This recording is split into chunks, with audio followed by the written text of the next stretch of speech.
সালামুন আলাইকুম তিবিতুম মুবারাকাতান তয়্যিবা রাব্বি আউযু বিকা মিন হামাযাতিশ শায়াতিন ওয়া আউযু বিকা রাব্বি আইয়াহদুরুন সুবহানাকা লা ইলমা লানা ইল্লা মা আল্লামতানা ইন্নাকা আনতাল আলিমুল হাকিম সুবহানা রাব্বিকা রাব্বিল ইজ্জাতি আম্মা ইয়াসিফুন ওয়া সালামুন আলাল মুরসালিন আলহামদুলিল্লাহি রাব্বিল আলামিন।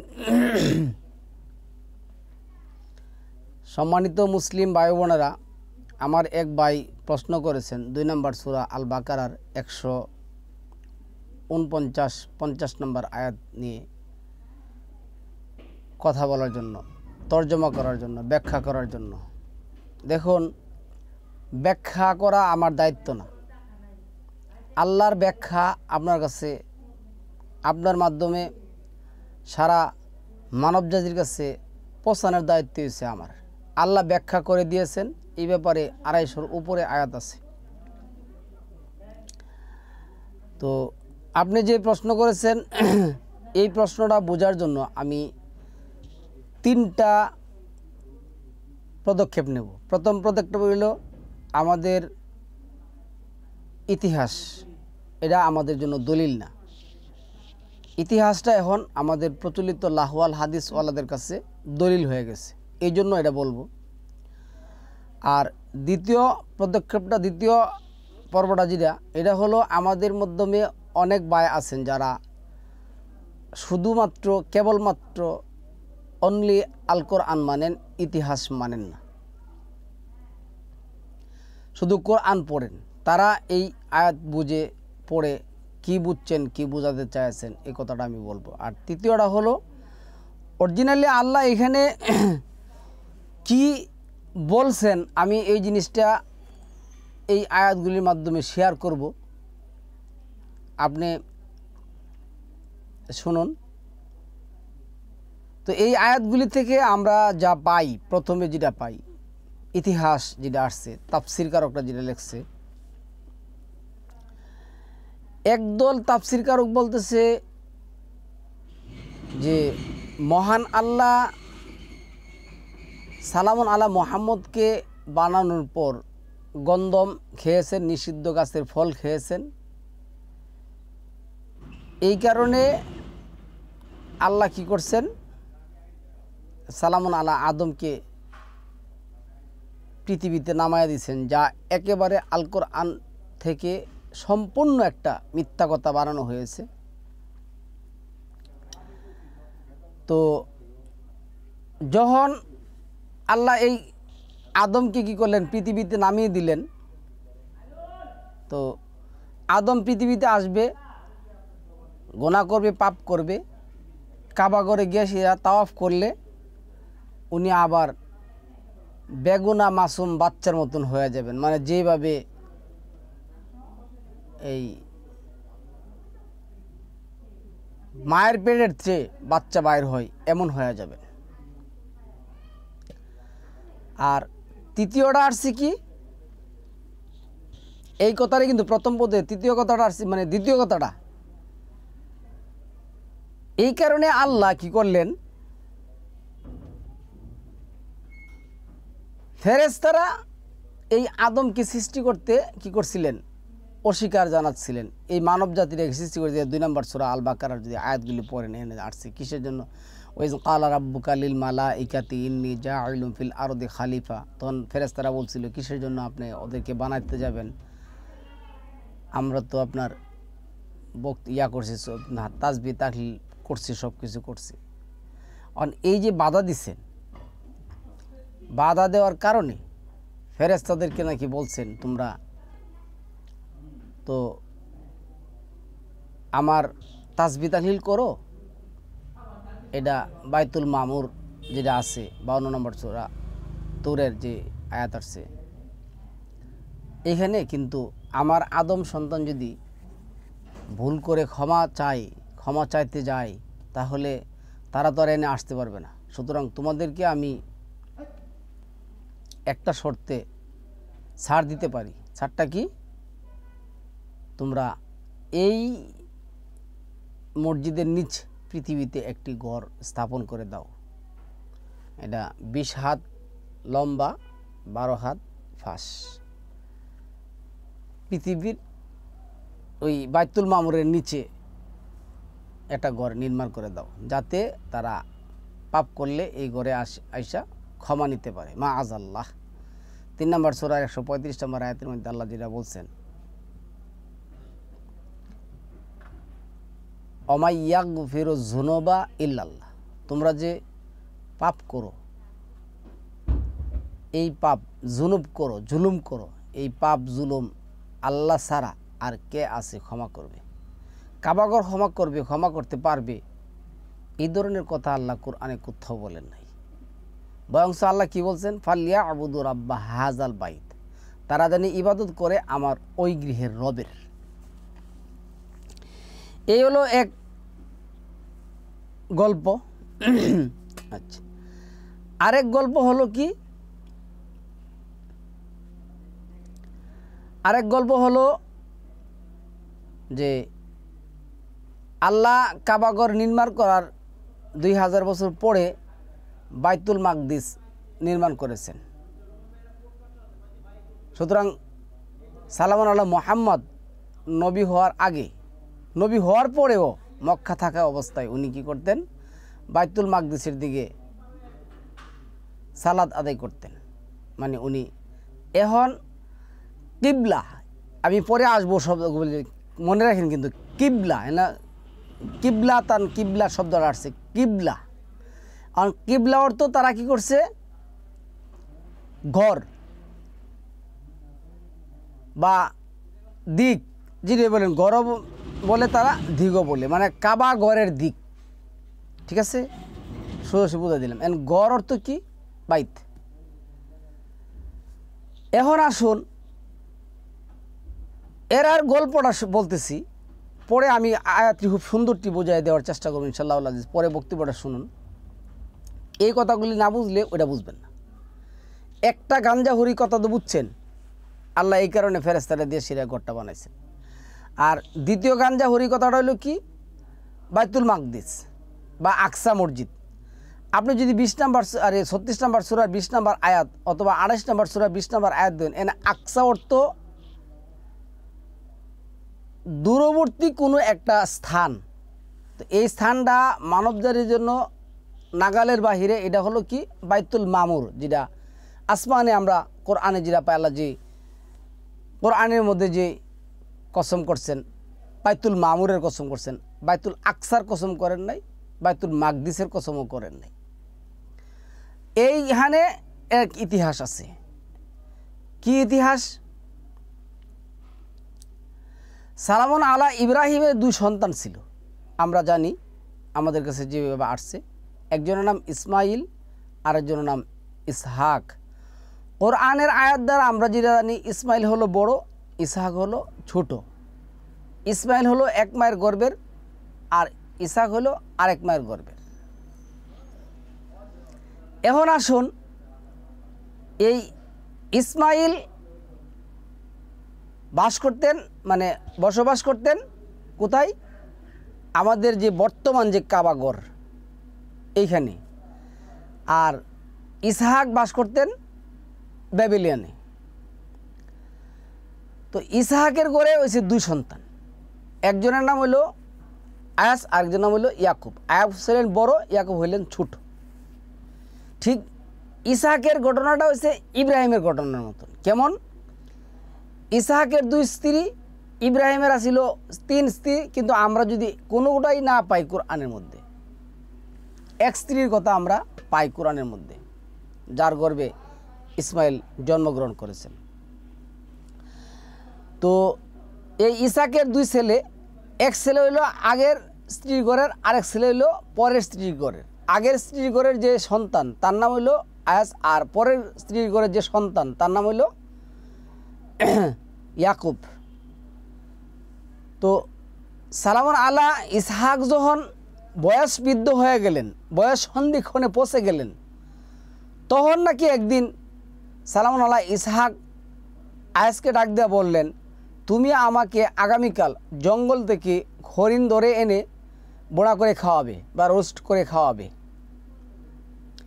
এই কথা পরের স্ত্রী ইয়াকুবের মা সালামুন আলাইহা ইয়াকুবের মা শুনলেন, শোনার পরে দেখলেন যে আরে ইসহাক যদি আয়াজের হাত থেকে কি খাই, হরিণ খাই, তাহলে তো ওনাকে দোয়া করে বেলায়েত দিয়ে দিবেন, আমার ছেলে তো বেলায়েত পাবে না।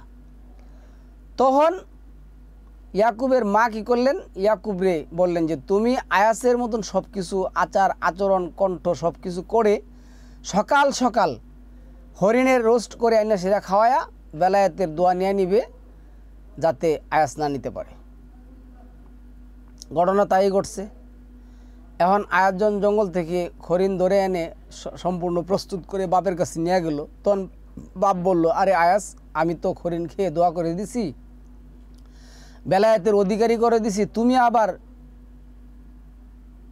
কোথেকে আসলে? এতক্ষণ তোমার শব্দ শুনলাম, তোমার মতো আমার কাছে লাগছে। মানে ইসহাকের তখন দৃষ্টিশক্তি ছিল না, তারা বলতেছে, যদিও কোরআনে এগুলি কিছু আসে নাই। তো এখন কি করলো, এই কথা জানাজানি হয়ে গেল। তো জানাজানি হয়ে যাওয়ার পরে আয়াস কি করলো, ইয়াকুবরে মানার জন্য খন্ন হয়ে ঘোরা শুরু করলো। তখন ইয়াকুবের মা সালামুন আলাইহা ইয়াকুবের মা কি করলেন, বললেন তুমি তোমার মামার কাছে চলে যাও, তোমার মামা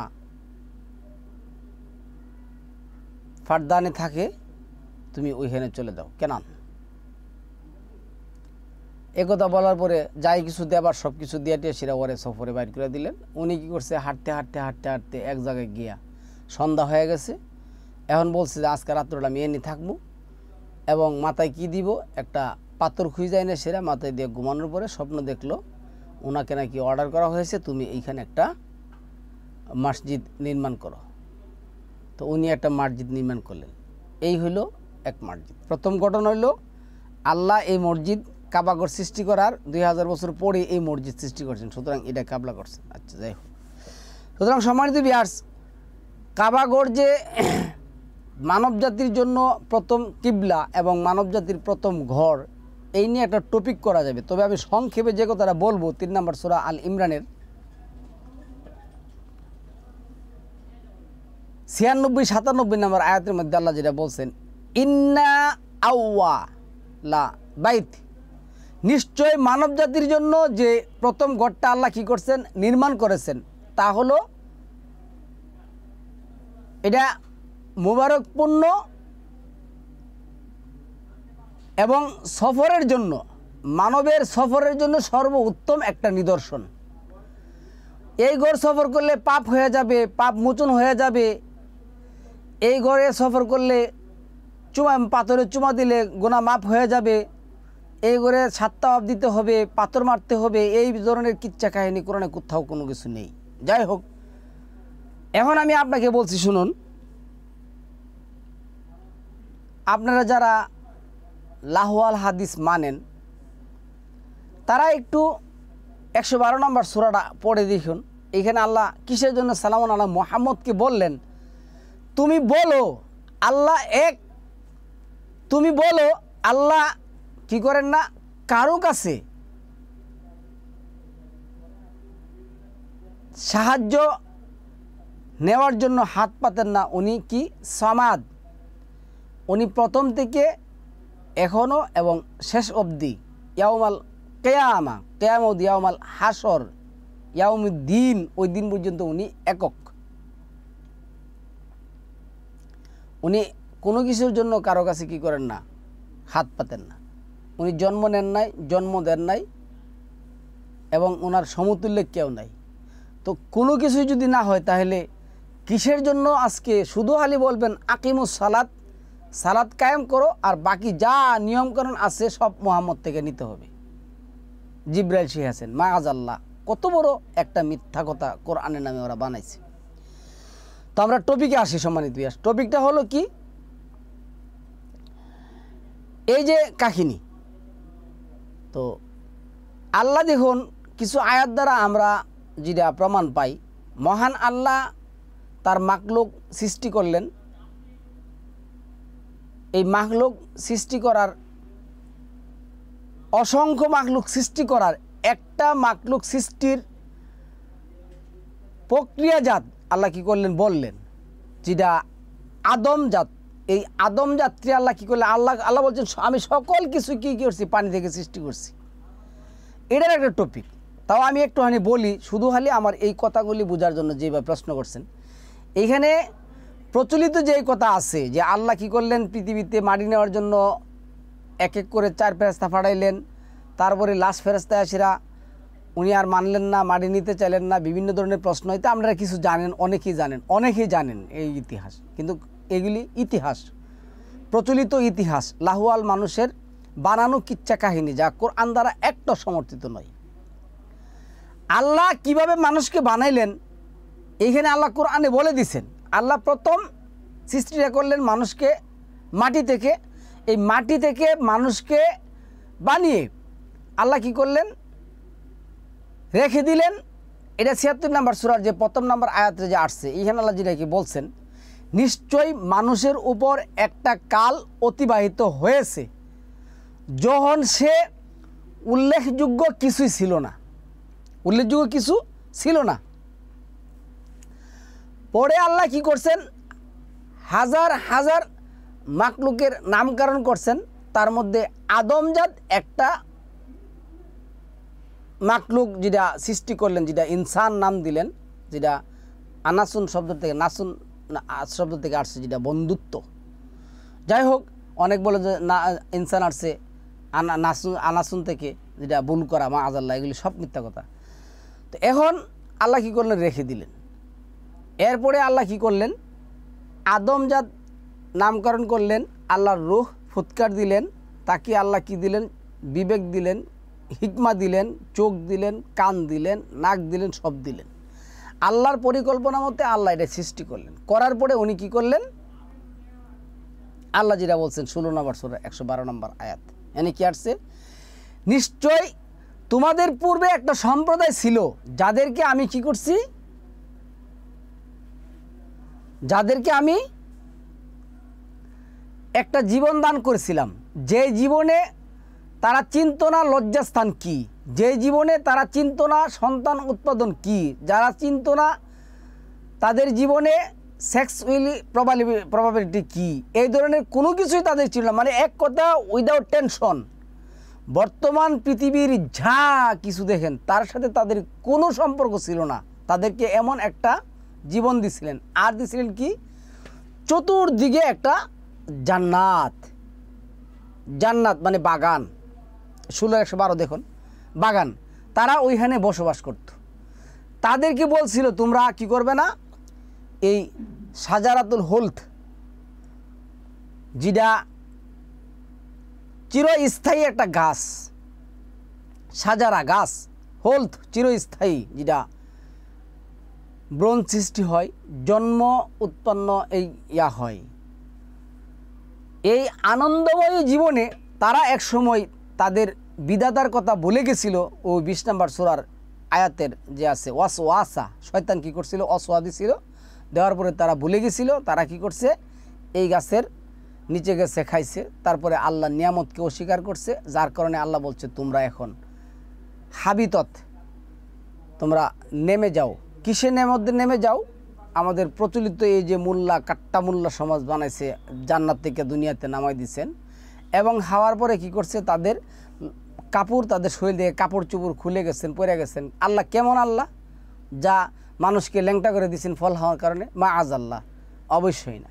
কি হয়েছে, ওই যে পূর্বের জীবন, তখন তারা লজ্জাস্থান কি চিনত না, একে লিভ টুগেদার কি তারা বুঝতো না, জানতো না। তাদের কাছে এটা ছিল গোপন। যখন এই গাছের ফল খেয়ে ফেলছে তখন তাদের কাছে এটা হয়ে গেছে ওপেন। সুতরাং আল্লাহ বলছে এখন তোমাদের মধ্যে আর লজ্জাস্থান কি নাই, ওপেন মানে লুকায়িত নাই, লজ্জাস্থান প্রকাশিত হয়ে গেছে। তোমরা জীবন যুদ্ধে নেমে যাও, তোমরা সন্তান উৎপাদন করবে। তোমরা এখন কি করবে, এই যে পৃথিবীতে যা কিছু করতেছি, মারামারি, কাটাকাটির থেকে ধরা, ভালো কাজ বুঝতো, যা বলেন সকল কিছুর মধ্যে নেমে যাও। এইখানে একটা বিশাল একটা পরীক্ষা হবে, আমি তোমাদেরকে এর মাধ্যমে একটা পরীক্ষা দিব, পরীক্ষা করব। এটা 29 নম্বর সূরা 2 নম্বর আয়াতের মধ্যে আসছে। যাই হোক, সমাজে এই কথা বললাম। এখন এই আয়াত থেকে আমরা কি পাই, কেন এই আয়াত নিয়ে আসছে আলোচনা করলাম এই কারণে, আল্লাহ যেটা বলছেন, ইন্না আউওয়ালা বাইতি উদিয়া লিন নাস, নিশ্চয় মানব জাতির জন্য আমি যেই গড়টা তৈরি করেছিলাম সেটা হলো লাল্লাযী বিবাক্কা মুবারাকাতান ও হুদাল্লিল আলামিন। এটা মানব জাতির জন্য ভ্রমণ হিসাবে ফাসি হুফিল আর্থ, এটা ওই 9 নম্বর সূরার আয়াতে মধ্যে আসছে না, তোমরা ভ্রমণ করো আর বা 4টা মাস, তোমরা 4 মাস লাগে তোমরা এনে ভ্রমণ করো। এখানে আছে কি তোমাদের জন্য সালামুন আলা ইব্রাহিমের নিদর্শন, অনেক নিদর্শন এনে আছে, তাতে করে তোমাদের কি হবে, মঙ্গল হবে। আর কাট্টা বাজাইরা মাওলানারা কি বানাইছেন, এইখান থেকে বাইরিলে একেবারে বেগুনা মাসুমের মতন হয়ে বাইরিবে মাআযাল্লাহ। আমাদের দেশের যে ফ্যাসিস্ট সরকার ছিল সে যদি 4-5টা হেলিকপ্টার নিয়ে সেটা ভ্রমণ করতে যাইতো, তার দলবল সব মিল্লা, আর বিপুল অর্থ খরচা করে যদি সে হজ করে আসতো, তাহলে সে কি বেগুনা মাসুম হয়ে যেত? আব্দুর রাজ্জাক সাহেব তাই বলেন। যা হোক, তো এনে প্রমাণ হয় কি মানব জাতির জন্য প্রথম গড়, যেই গড়টা কি, এটা হলো মক্কা। হাজা দিয়ে আল্লাহ নির্ধারণ করে দিছে এই গড়। এখন পেটটা এই সেই নাস্তিক কার্তিকের মতন আয়সির এগুলি বললে হবে না, ওইটার আর একটা টপিক আছে। যাই হোক, সমাজজীবী আমি 21টা মিনিট নষ্ট করে ফেলছি এই ঘটনা বলতে গিয়ে সেরা কারণ একটাই। এখন আসুন আমরা 2 নম্বর সূরা আল বাকারার যে আয়াতগুলি আছে এইখানে আয়াতগুলি দেখব। প্রথম দেখব 112 নম্বর আয়াতটা দেখব আমরা। এখানে কি আসছে দেখুন, এটি বুঝতে হবে। এখানে কি আসছে দেখুন 112 নম্বর আয়াতের মধ্যে, এই যে 12 নম্বর আয়াতের মধ্যে কি বলছে, বালা মান আসলামা ওয়াজহাহু লিল্লাহি ওয়া হুয়া মুহসিনুন ফালাহু আজরুহু ইনদা রাব্বি ওয়ালা খাউফুন আলাইহিম ওয়ালা হুম ইয়াহজানুন। অবশ্যই যে ব্যক্তি নিজেকে আল্লাহর নিকট সমর্পণ করেছে এবং সৎ কাজ করেছে, ফলত তার জন্য তার রবের নিকট প্রতিদান রয়েছে এবং তার জন্য কোনো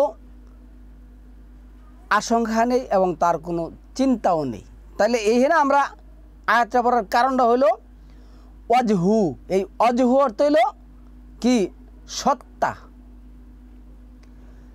7 নম্বর সূরার 79 নম্বর আয়াতের মধ্যে যেটা আসছে, ইন্নী ওয়াজ্জাহতু ওয়াজহিয়া লিল্লাযী, এনে ওয়াজহ, এনে হা জিম হা ওয়াজহা যে শব্দটা আসছে, এই শব্দটা হলো কি, ওইখানে যেটা বলছেন যে আর আমি আমার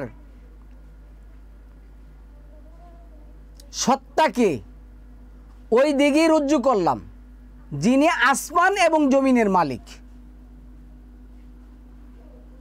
কিয়ের মালিক? আসমান এবং জমিনের মালিক, আমার সৃষ্টিকর্তা, যিনি 6-162-63 আর যেটা আসছে, ইন্না সলাতি ওয়া নুসুকি ওয়া মাহইয়ায়া ওয়া মামাতি লিল্লাহি রাব্বিল আলামিন। নিশ্চয় আমার সালাত, আমার কোরবানি, আমার জীবন মরণ সব কিছু একমাত্র ওই সত্তার জন্য যিনি আমার খালেক এবং মালেক এবং যিনি বিচার দিনের মালিক। তাহলে ওয়াজহু এটা সত্তা দিক করতে হবে কোন দিকে? আল্লাহর দিকে। তা আল্লাহ যেটা বলছেন মানব জাতির জন্য আছে কি কল্যাণ, ওই সমস্ত ঘর কি করলে, ভ্রমণ করলে। তবে আল্লাহ যেটা বলছেন 106-3 যে ফালইয়াবুদু রাব্বা হাযাল বাইত, তোমরা ওইখানে ভ্রমণ করো কিন্তু ইবাদত করো, তোমার সত্তা, তোমার কিবলা, তোমার দিক হবে কোথায়? একমাত্র ওনার কাছে, আল্লাহর কাছে। আজকেও দেখলাম সেবা পার্টির একজন অ্যাডভোকেট নুরুন নবী, না জানি কি জানে ওনার নাম, ভদ্রলোকের নাম, উনি বলতেছেন কাবাগর। আচ্ছা, এরপরে আসুন এনতে আমরা চলে যাবো, এন থেকে চলে কই যাবো, এই যে অজহু, অজহু অর্থ আইন বিধান, অজু অর্থ চেহারা, অজু অর্থ সত্তা, যাই হোক যেটাই বুঝেন আমি আয়াতগুলি আছে। যদি আমরা এই 55 নম্বর সূরার মধ্যে যাই, এখানে দেন কি আসছে 55 নম্বর সূরার 26-27 নম্বর আয়াতের মধ্যে, এখানে আসছে 26-27 নম্বর আয়াতের মধ্যে দেখুন কি আসছে,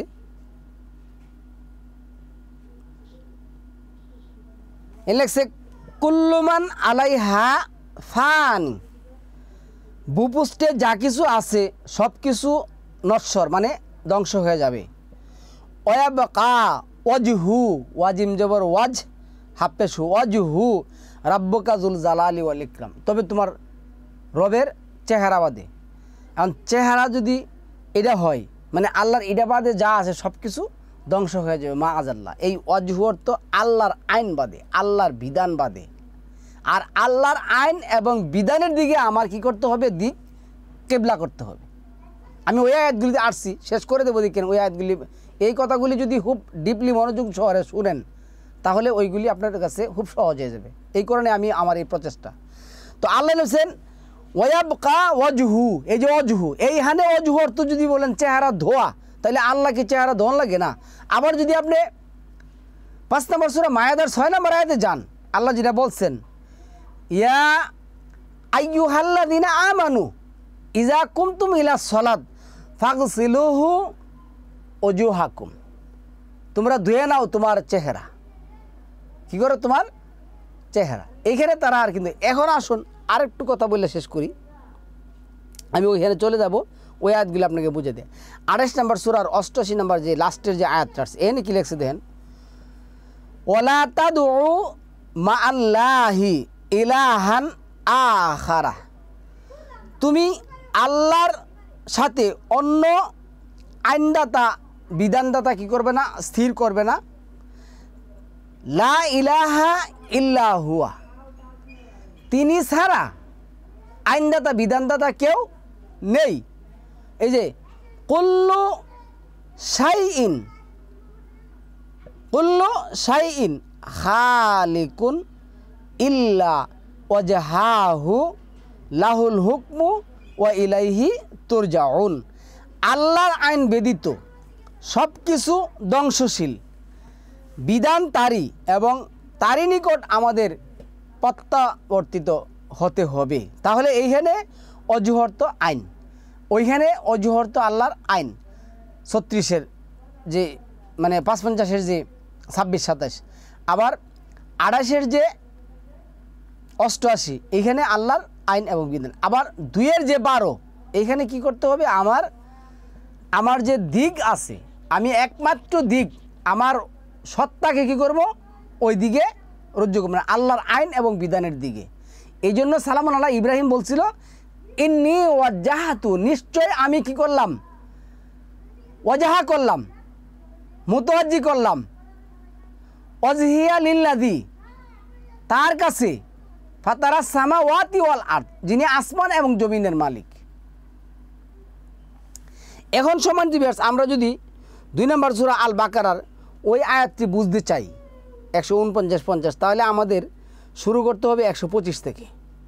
কেন 125 থেকে শুরু করতে হবে, এইখানে দেন কি লেখছে 125 গিয়ে 24-25, এখানে আসছে ওয়া ইযিব তালা ইব্রাহিমা রাব্বুহু কালিমাতিন ফাআতাম্মা হুন্না ক্বালা ইন্নী জাইলুকা লিন্নাসি ইমামা ক্বালা ওয়া মিন যুররিয়্যাতি ক্বালা ইয়ানালু আহদিজ জালিমিন।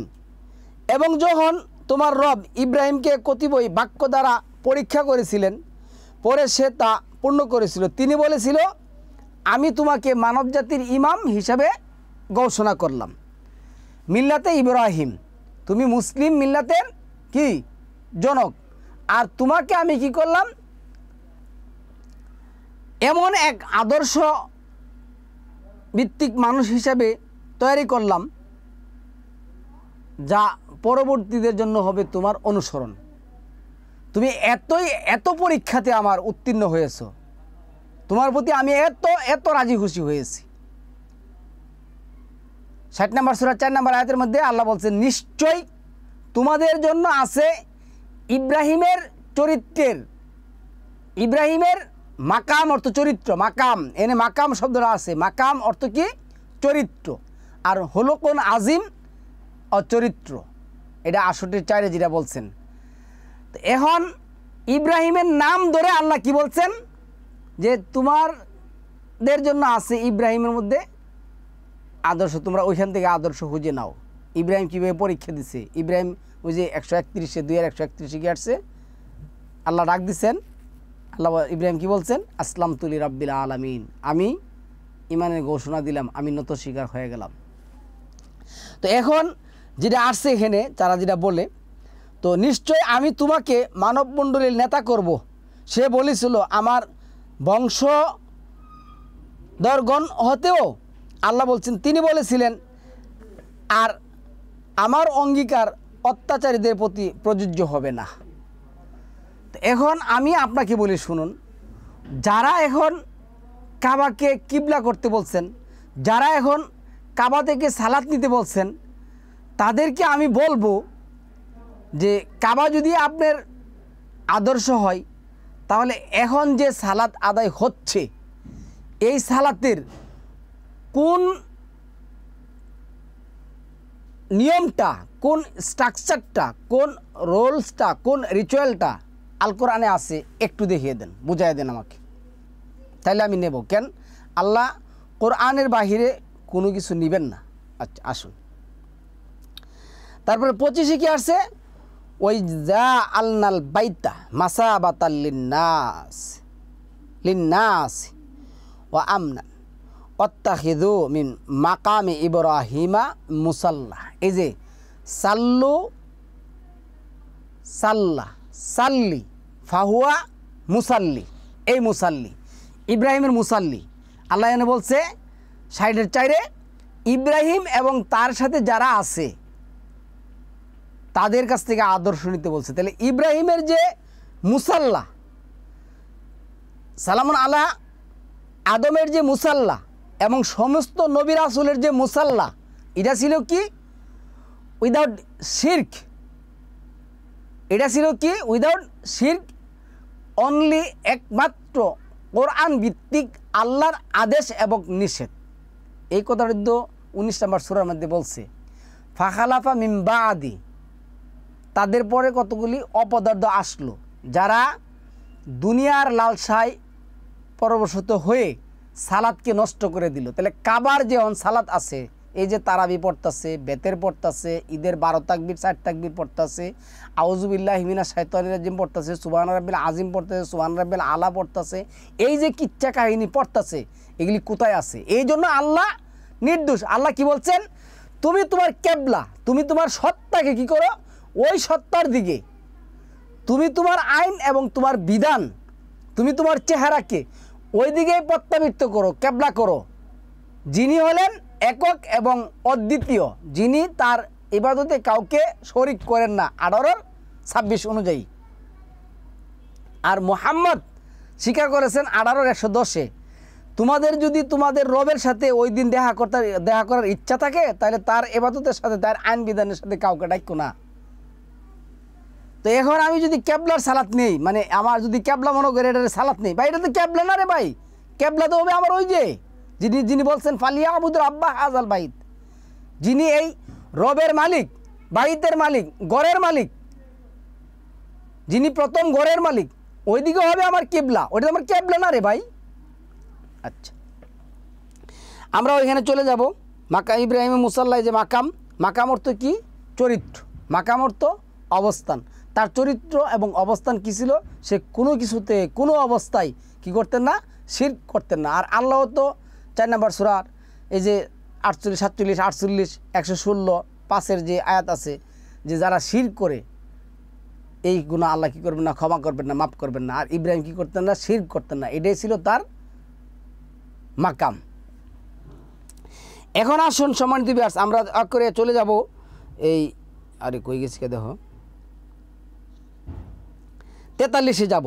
আমি খুব সংক্ষেপে জিনিসগুলো বলে দেব। এই যে ওয়াকাযালিকা জাআলনাকুম উম্মাতাও ওয়াসাতাল্লিতা কুনু শুহাদা আলান নাস ওয়াকুনার রাসূলু আলাইকুম শাহিদান ওমা জাআলনাল কিবলাতাল্লাতি কুনতা আলাইহা ইল্লা লি না'লামা মাইয়াত্তাবিউর রাসূলা মিম মাইয়ান কালিবু আলা আকি বাইত। আচ্ছা, এখানে কি বলছে দেন, এভাবে আমি তোমাদেরকে আদর্শ জাতি করেছি যে তোমরা মানবগণের জন্য সাক্ষী হও এবং রাসূলও তোমাদের জন্য সাক্ষ্যদাতা হয়, এবং তুমি যে কিবলার দিকে ছিলে তা আমি এই জন্য প্রতিষ্ঠা করেছিলাম যে কে রাসূলের অনুসরণ করে আর কে তা হতে স্বীয় পদাদয় পশ্চাতে ফিরে যায় আমি তা জেনে নিব। মানে সালামুন আলা মুহাম্মদ কি বলছে,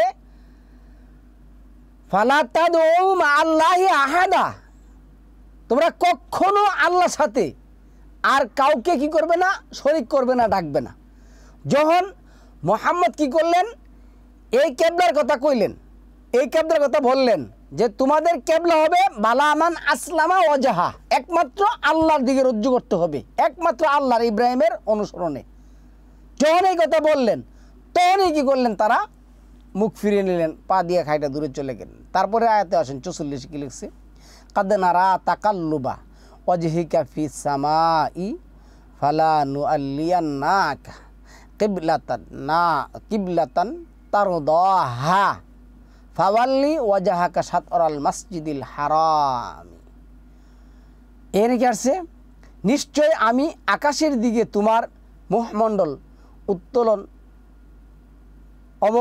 অবলোকন করেছি। মানে বারবার তুমি এই যে তাকাল্লুব শব্দ হলে বারবার, তাকরার থেকে আসছে, তাকরার করা, বারবার তুমি তোমার রবের দিকে তুমি তোমার কেবলা কী করতেছো, রুজু করতেছো। কিন্তু এই মানুষগুলি তোমাকে বহু ধরনের নানান ধরনের কি করছেন, কায়দা কৌশল করছেন। যেমন আমি আপনাদেরকে একটা আয়াত না পড়লে নয়, এনে যদিও বড় হইলে কিছু করার নেই, এই যে আপনার 17 নম্বর সূরার যে আয়াতটা আসছে এন দিয়ে কী করছে, তাহলে ওই জিনিসটা বুঝবেন। 73 যাবেন, 73 কি আসছে, এই যে দেন কি লেখছে, এর লেখছে আমি তোমার প্রতি যা প্রত্যাদেশ করেছি তা হতে তোমার পদলঙ্ঘন ঘটানোর জন্য, মানে তো তা যে আমি তোমার কাছে কি করছি, তুমি বলো, কি বলো, ফা আলাম আন্নাহু লা ইলাহা ইল্লাল্লাহ, আল্লাহ ছাড়া আর কোনো ইলাহ নেই, আইনদাতা নেই, বিধানদাতা নেই। এই যে ওহী করছি, এই ওহী থেকে তোমাকে সরানোর জন্য তারা এমন কোনো চেষ্টা নেই যে তারা করে নাই। তখন আল্লাহ কি বলছে দেখুন, ঘটানোর জন্য তারা চূড়ান্ত চেষ্টা করেছে যাতে তুমি আমার সম্বন্ধে কিছু মিথ্যা মানে সালামুন আলা মুহাম্মদ ওই দিন নিজ থেকে যা বলতো তাই মিথ্যা হতো। সালামুন আলা মুহাম্মদ কী করেন নাই, তাদের কারণে হন নাই। এই কারণে উনি কী করছেন, বারবার আকাশের দিকে তাকাচ্ছেন, বারবার আকাশের দিকে তাকাচ্ছেন। ওনার রজ্জু, ওনার কিবলা, ওনার দিক, ওনার ওয়াজহা কি ছিল, একমাত্র সৃষ্টিকর্তার দিকে ছিল। আচ্ছা, তো উনি তো যদি অন্য কিছু করতেন তাহলে কাবার দিকে তাকাইতে পারতেন। কাবায় যদি সব কিছু হইতো, যেখানে আল্লাহ বলছেন সুম্মা আওহাইনা ইলাইকা আনিত্তাবি মিল্লাতা ইব্রাহিমা হানিফা, যে আমি তোমার কাছে ওহী করছি তুমি ইব্রাহিমের মিল্লাত অনুসরণ করো, আর ইব্রাহিমের সকল নিদর্শন এনে আছে, তো উনি তো ওইখানে তাকাইতে পারতেন। উনি বারবার আকাশের দিকে তাকালেন কিসের জন্য?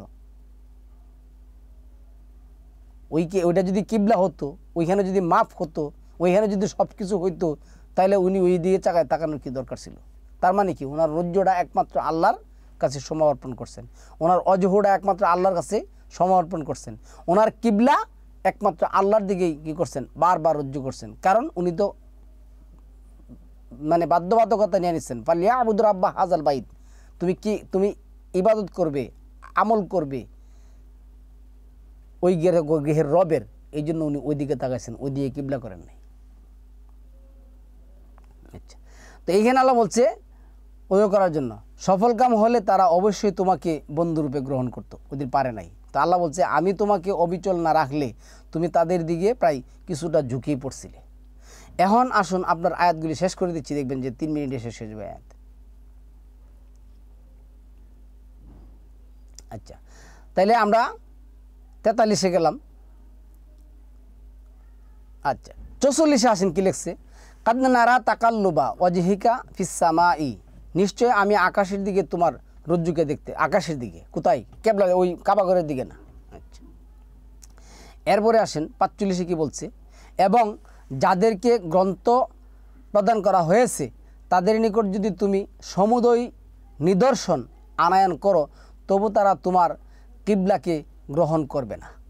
তাহলে এইখানে আল্লাহ কী বলছেন দেখো, ওয়ালা ইন আতাইতাল্লাযীনা উতুল কিতাবা বিকুল্লি আয়াতিন, আয়াতকার দলিলকার 6 নম্বর সূরার 109 নম্বর আয়াতে কী বলছেন, সমস্ত আয়াত আল্লাহ।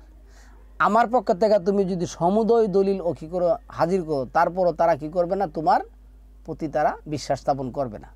তো এখানে কি আসছে, কিবলাতা, তোমার দিক, তোমার দিকটা কি, তোমার চেহারাটা কি, তোমার সত্তাটা কি, লা ইলাহা ইল্লা হুয়া, তিনি ছাড়া তো আইনদাতা বিধানদাতা, আমি তো আইন না বিধানদাতা না।